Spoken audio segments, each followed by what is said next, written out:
రాష్ట్ర విభజన ప్రక్రియ పార్లమెంటు, రాష్ట్రపతి, సుప్రీంకోర్టులో ఎక్కడో ఒకచోట ఖచ్చితంగా ఆగిపోతుందనే విశ్వాసం తమకుందని కేంద్ర మంత్రి కావూరి సాంబశివరావు తెలిపారు.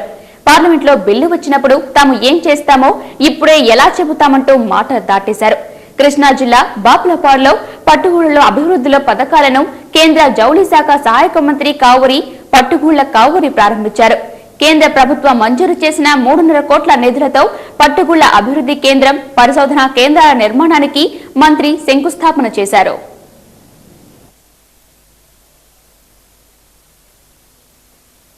ఆంధ్రప్రదేశ్ రాష్ట్రాన్ని విభజించడం అనేది సరైన నిర్ణయం కాదు. ఢిల్లీలో ప్రభుత్వం విభజించాలనే నిర్ణయానికి వచ్చారు. కానీ అది ఏ విధంగా నష్టమవుతుంది? రాష్ట్ర ప్రజలకే కాకుండా తెలంగాణ వాసులు కూడా ఏ రకంగా నష్టం జరుగుతుంది? ఈ విభజన కారణంగా దేశం ఏ రకంగా మొక్కచెక్కలు అవడానికి ఆస్కారం ఉంది?